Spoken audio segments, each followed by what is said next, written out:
Hello दोस्तों, वेद education में आप सभी का हार्दिक स्वागत है।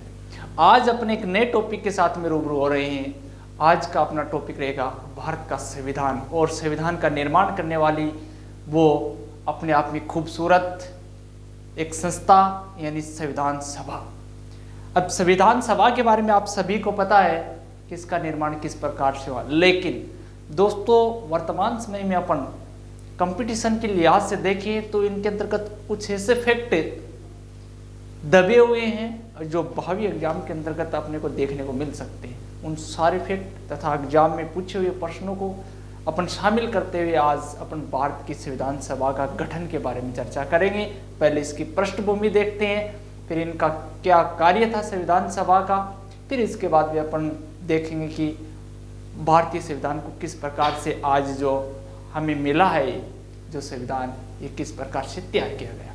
देखिए करते हैं भारत के संविधान सभा के बारे में अपन जिक्र।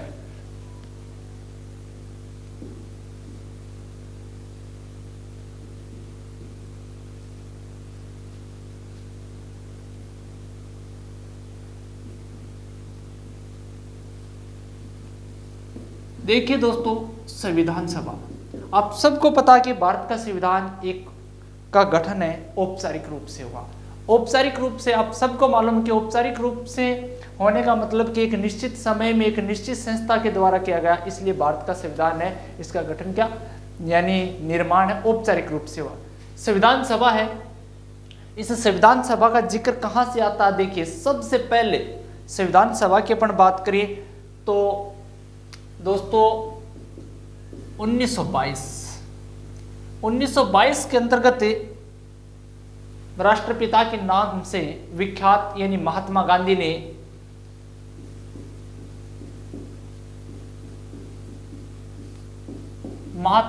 ने सर्वप्रथम संविधान सभा का जिक्र किया। इन्होंने कहा कि भारतीयों के लिए एक संविधान होना चाहिए और उस संविधान का जो निर्माण करेगी वो भारतीयों के द्वारा चुनी हुई एक सभा करेगी यानी संविधान सभा करेगी। यानी 1922 के अंतर्गत सबसे पहले महात्मा गांधी ने कहा कि भारतीयों के लिए एक संविधान सभा होनी चाहिए। अब इसके बाद में बात करें अपन तो दोस्तों 1940 के अंतर्गत अंग्रेजों ने सबसे पहले भारतीयों के लिए संविधान सभा की बात की। अच्छे से याद रखना है, भारत के अंतर्गत सबसे पहले किसने, महात्मा गांधी ने, लेकिन अंग्रेजों ने भारतीयों के लिए संविधान सभा की बात सबसे पहले 1940 में। इसको 1940 के वो भी अपन अगस्त में, इसलिए इसको अपन अगस्त प्रस्ताव के नाम से जानते हैं, अगस्त प्रस्ताव के नाम से जानते हैं। इस अगस्त प्रस्ताव के अंतर्गत अंग्रेजों ने भारतीयों के लिए एक संविधान सभा का उल्लेख किया कि भारतीयों के लिए एक संविधान सभा होगी, लेकिन इस बात को हमने अस्वीकार कर दिया। क्यों? क्योंकि इसके अंतर्गत ये बात का उल्लेख किया गया कि मुख्यतः भारतीयों के लिए एक संविधान सभा होगी। भारतीय लोगों ने इसको इसलिए नकार दिया अगस्त प्रस्ताव को, मुख्यतः से स्पष्ट नहीं था क्योंकि भारत की जो संविधान सभा होगी इसमें अन्य लोग भी शामिल होंगे। मुख्यतः का अर्थ यहाँ पे होता है कि भारत के लोग भी शामिल होंगे, लेकिन इसमें बाहर के लोग भी शामिल हो सकते हैं, इसलिए इसको हमने नकार दिया। इसके बाद में दोस्तों 1942 के अंतर्गत भारत के अंतर्गत आता है एक क्रिप्स मिशन। कौन आता है? क्रिप्स मिशन आता है या क्रिप्स प्रस्ताव। ये क्रिप्स प्रस्ताव 1942 में भारत में आता है और भारत के अंतर्गत संविधान सभा की बात करता है कि भारत के अंतर्गत एक संविधान सभा का गठन किया जाएगा। लेकिन भारत के अंतर्गत संविधान सभा का गठन दूसरा वर्ल्ड वार था यानी सेकेंड वर्ल्ड वार, दूसरा विश्व युद्ध उसके बाद होगा, इसलिए इसको भी भारतीय लोगों ने नकार दिया। क्यों नकारा? क्योंकि उनका कहना था कि भारत का संविधान है यानी इसका निर्माण करने के लिए संविधान सभा का जो गठन किया जाए वो द्वितीय विश्व युद्ध के दौरान क्यों नहीं किया जाए, इसके बाद क्यों किया जाए, इसलिए इस बात को हमने नकारा। इसके बाद मेरे दोस्तों भारत के अंतर्गत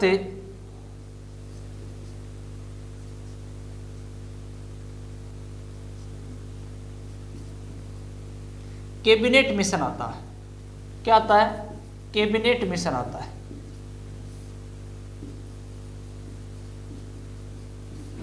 उन्नीस सौ 46 के अंतर्गत 1946 में भारत में कैबिनेट मिशन आया और कैबिनेट मिशन ने भारत के अंतर्गत संविधान सभा की बात की और इसी के तहत भारत में संविधान सभा का गठन हुआ। बहुत अच्छा क्वेश्चन यहाँ से पूछा जा सकता है कि भारत के अंतर्गत संविधान सभा का गठन है किसके तहत हुआ, तो कैबिनेट मिशन योजना के तहत 1946 में भारत में संविधान सभा का गठन किया गया।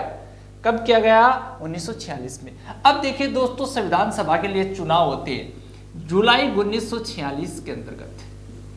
जुलाई 1946 के अंतर्गत भारत में संविधान सभा के लिए, किसके लिए चुनाव होते हैं, संविधान सभा के लिए चुनाव होते हैं।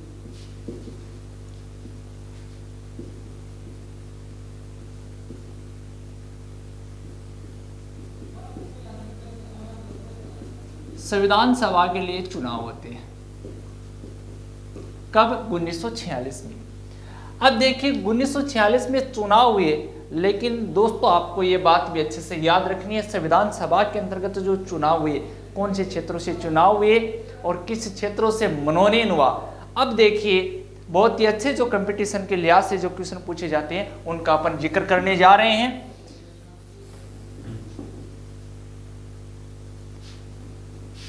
संविधान सभा है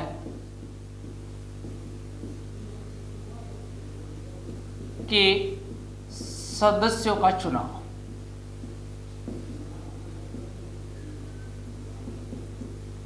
अब देखिए दोस्तों, संविधान सभा, अब कहां से चुनाव होना था, कहां से मनोनयन होना था। संविधान सभा में दो तरह से सदस्यों का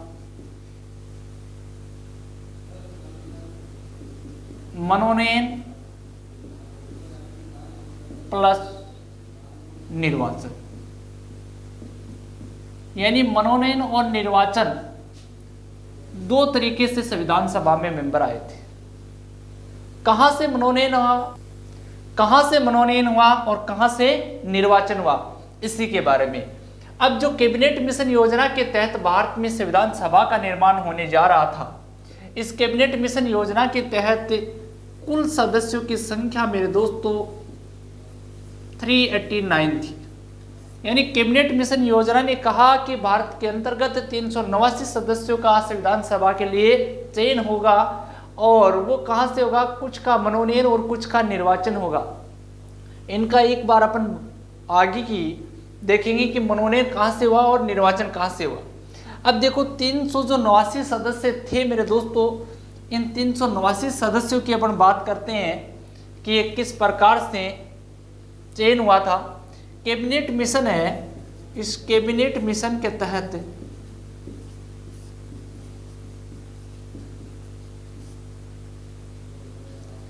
ने 389 सदस्यों को बताया कि संविधान सभा में कुल 389 सदस्य हैं। इनके पीछे भी एक रीजन था, क्योंकि उस समय भारत के अंतर्गत 40 करोड़ लोग थे। कितने थे, स्वतंत्रता के समय, यानी जो संविधान सभा का गठन हो रहा था उस समय कितने, 40 करोड़ लोग थे। स्वतंत्रता से पूर्व की बात है। अब 40 करोड़ थे, लेकिन इनका कहना था कि संविधान सभा में जो एक मेंबर चुना जाएगा वो 10 लाख लोगों का प्रतिनिधित्व करेगा। इसलिए निकल कर के अपने पास ये जो संख्या आई 389 की। इसलिए कैबिनेट मिशन योजना ने हमें जो सजेशन दिया वो 389 सदस्यों को दिया। यहां तक आपको बात क्लियर। अब देखिए ये 389 सदस्य कहां से आने थे, क्योंकि आजादी से पहले अपना भारत था, आजादी से पूर्व भारत दो भागों में डिवाइड था मुख्य रूप से। एक भाग का नाम अपन करें तो ब्रिटिश भारत, ब्रिटिश भारत। दूसरे की अपन बात करें तो देशी रियासत, देशी रियासतें। स्वतंत्रता से पूर्व भारत दो हिस्सों में इस प्रकार से डिवाइड था। अब जो ब्रिटिश भारत है ये भी मेरे दोस्तों आपको कंफ्यूज नहीं होना है, ये भी दो भागों में डिवाइड था, अच्छे से समझना। एक अपन बोलते हैं ब्रिटिश प्रांत, दूसरा था चीफ कमिश्नर।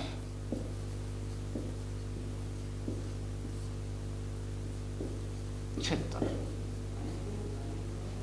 देखिए ब्रिटिश भारत है, ये भी दो भागों में डिवाइड था, एक था ब्रिटिश प्रांत, दूसरा चीफ कमिश्नर प्रांत, यानी जिसको केंद्र शासित प्रदेश अपन बोलते हैं।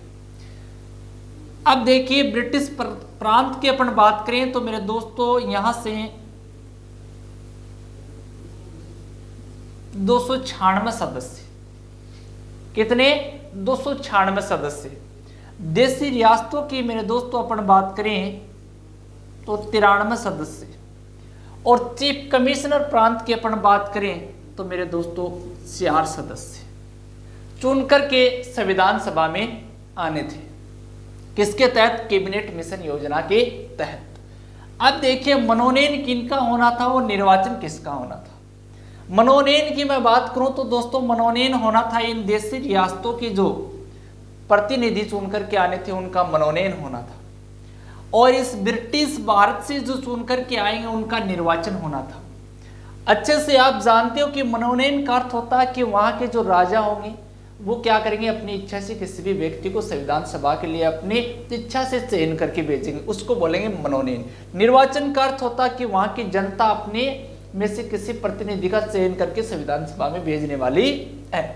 इसलिए तो ब्रिटिश भारत से क्या हुआ था, निर्वाचन, और देशी रियासतों से क्या हुआ था, मनोनयन। एग्जाम में क्वेश्चन पूछा जा सकता है कि संविधान सभा के अंतर्गत सदस्यों का हुआ मनोनयन, निर्वाचन, निर्वाचन, मनोनयन या उपयुक्त सभी, इस प्रकार से पूछा जा सकता। तो दोनों का मनोनयन भी हुआ और निर्वाचन भी, अच्छे से याद रखना है। अब देखो यहाँ पे भी आपको याद रखना, ब्रिटिश भारत से कितने सदस्य मेरे दोस्तों, 296 सदस्य। चीफ कमिश्नर प्रांत से कितने मेरे दोस्तों, 4 सदस्य, और देशी जो रियासतें इनमें से कितने, 93 सदस्य। अब देखिए अच्छे से आपको यहाँ पे देखना है मेरे दोस्तों, ब्रिटिश जो प्रांत है इनमें से कितने, इनमें से 292 सदस्य, कितने, 292 सदस्य। इनके अपन देखें तो 389 होती है। अब मेरे दोस्तों कई बार एग्जाम में पूछा गया है और अच्छे से आपको याद रखना है। याद क्या रखना है, एग्जाम में सीधा सीधा पूछा जाता है कि ब्रिटिश प्रांत, और आपने कई गाइडों में पढ़ा है कि ब्रिटिश प्रांतों से कितने सदस्यों का निर्वाचन हुआ। तो मेरे दोस्तों वहां पे ऑप्शन में आपको मिलता है 292 और 296 दोनों मिलते हैं। कंफ्यूज वहां पे ये होते हैं क्योंकि ब्रिटिश भारत और ब्रिटिश प्रांत में मेरे दोस्तों अंतर है, क्योंकि ब्रिटिश भारत में चीफ कमिश्नर और जो ब्रिटिश प्रांत है दोनों शामिल है। इसलिए ब्रिटिश भारत की बात आएगी तो आपको ऑप्शन में 296 राइट करके आना है, क्योंकि इसमें 4 मेंबर और काउंट हो जाते हैं। अगर मात्र आपको एग्जाम में ब्रिटिश प्रांत पूछता तो मेरे दोस्तों 292 करने, क्योंकि ब्रिटिश प्रांतों से 292 निर्वाचन होके आना था। 4 चीफ कमिश्नर प्रांतों से, ये चीफ कमिश्नर प्रांत वो हैं जहां से डायरेक्ट कहां से, ब्रिटेन से शासन चलता था, जैसे वर्तमान के आज के अपने केंद्र शासित प्रदेश में से। ये कौन कौन से थे, यहां से भी बहुत अच्छा क्वेश्चन पूछा जा सकता है। यानी ब्रिटिश समय के अंतर्गत चीफ कमिश्नर प्रांत कौन कौन से थे। देखिए दोस्तों पहले की अपन बात करें तो दिल्ली, उस समय कौन सा था, दिल्ली चीफ कमिश्नर प्रांत था। दूसरे की अपन बात करें तो मेरे दोस्तों कुर्ग, ये कर्नाटक में है, ये वर्तमान वाला दिल्ली है, कुर्ग है ये कर्नाटक में स्थित है। फिर आता अपना अजमेर मेरवाड़ा, अजमेर मेरवाड़ा, ये अजमेर मेरवाड़ा है, ये राजस्थान में है, वर्तमान का अजमेर वाला क्षेत्र अजमेर मेरवाड़ा। और चौथे की अपन बात करें तो बलूचिस्तान, बलूचिस्तान ये वर्तमान के पाकिस्तान में स्थित है। अच्छे से याद रखना है, यहाँ से किस प्रकार से कैसे भी क्वेश्चन पूछे तो आप आराम से आंसर इसका दे सकते हैं। बलूचिस्तान पाकिस्तान में पूछा जा सकता है। एकमात्र चीफ कमिश्नर प्रांत जो भारत में स्थित नहीं है बलूचिस्तान है। अजमेर मेरवाड़ा, कुर्ग और दिल्ली, इनके भी अच्छे से याद आपको रखना है।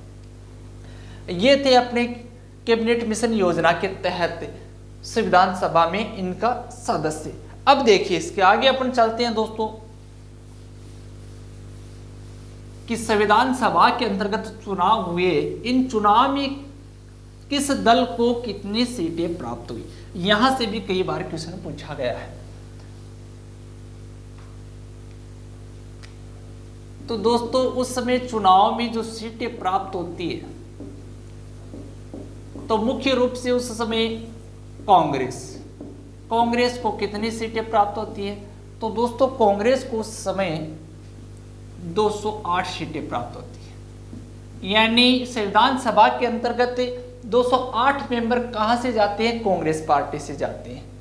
नंबर 2 की अपन बात करें तो दोस्तों मुस्लिम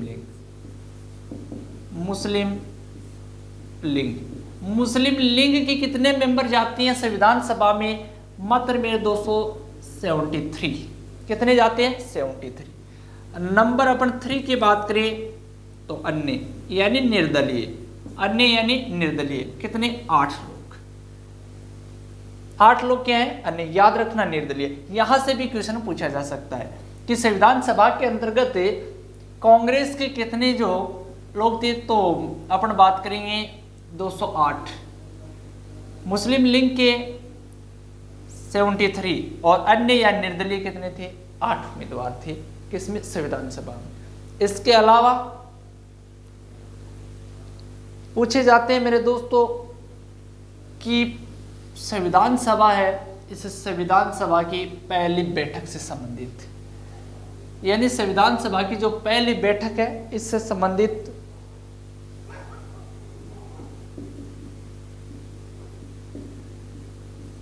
संविधान सभा की प्रथम बैठक। देखिए संविधान सभा की प्रथम बैठक मेरे दोस्तों 9 दिसंबर 1946 को होती है।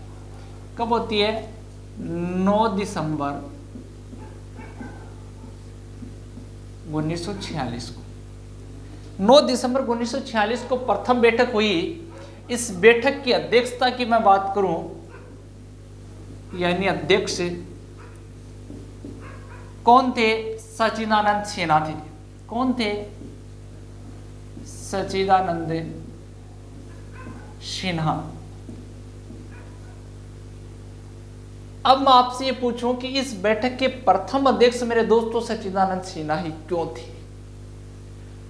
तो यहां पे आंसर आपका होना चाहिए कि सच्चिदानंद सिन्हा प्रथम बैठक के अध्यक्ष इसलिए बने क्योंकि उस समय जो संविधान सभा थी, उस संविधान सभा के अंतर्गत क्या थे, सबसे बुजुर्ग सदस्य थे।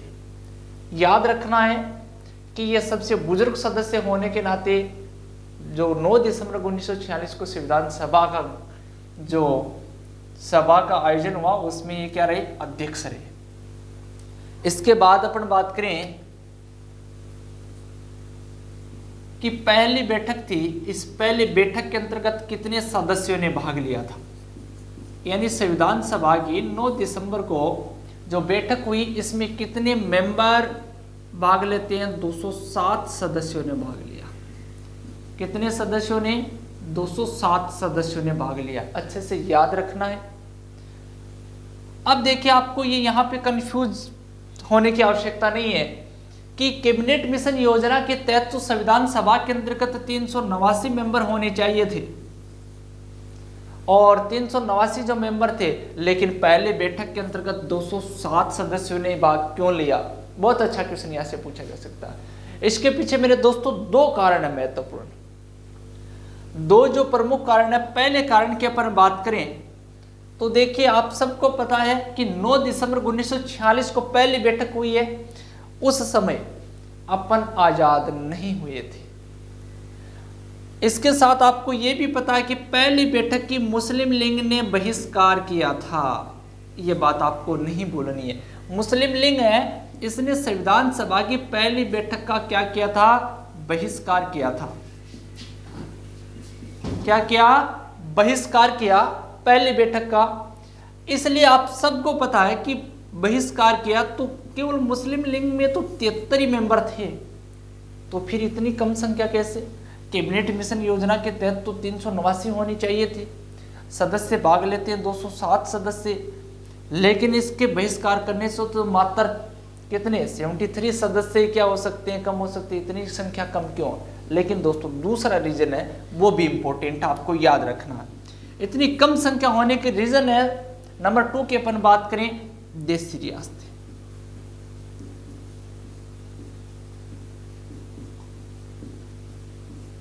ये बातें आपको किसी गाइड में नहीं मिलेंगे मेरे दोस्तों, ये किसी गाइड में लिखी हुई नहीं मिलेंगी कि ये इतनी संख्या कम क्यों हुई। ये काफ़ी कंसेप्ट को पढ़ने के बाद में निष्कर्ष निकल के आता है कि ये इसके रीज़न है। आप जो प्रमाणित गाइडों को पढ़ोगे तो उसमें आपको ये स्पष्ट रूप से निष्कर्ष निकलेगा कि देशी रियासतें थी। ये देशी रियासतों को 9 दिसंबर 1946 तक इन देशी रियासतों ने अपना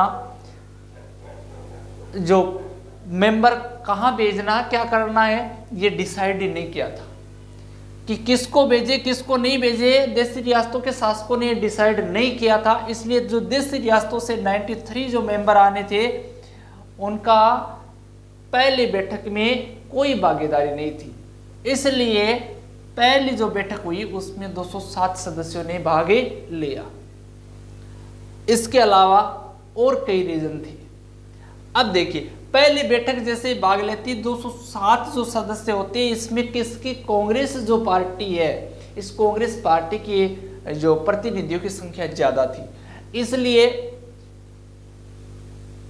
ब्रिटेन है, ब्रिटेन के उस समय यानी इटली की सरकार थी, और इटली उस समय ब्रिटेन के प्रधानमंत्री थे, और मजदूर दल की सरकार थी। लेकिन इससे पूर्व प्रधानमंत्री थे ब्रिटेन के, और उसका नाम था चर्चिल।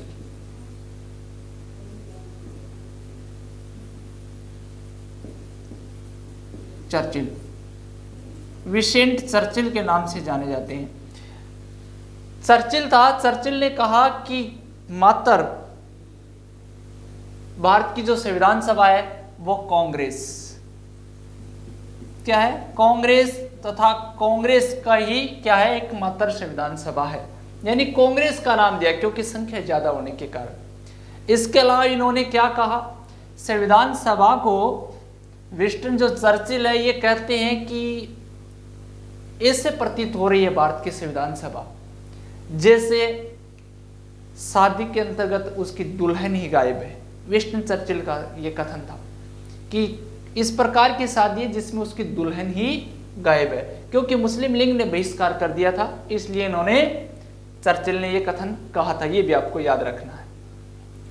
अब देखिए आगे अपन बढ़ते हैं, और अब 9 दिसंबर 1946 के बाद, 9 दिसंबर 1946 के बाद अपन बात करें 11 दिसंबर 1946। 11 दिसंबर 1946 को सच्चिदानंद हैं, इनके स्थान पे स्थायी अध्यक्ष चुन लिए जाते हैं डॉक्टर राजेंद्र प्रसाद। कौन, डॉक्टर राजेंद्र प्रसाद को स्थायी अध्यक्ष, स्थायी अध्यक्ष कौन, डॉक्टर राजेंद्र प्रसाद चुने जाते हैं।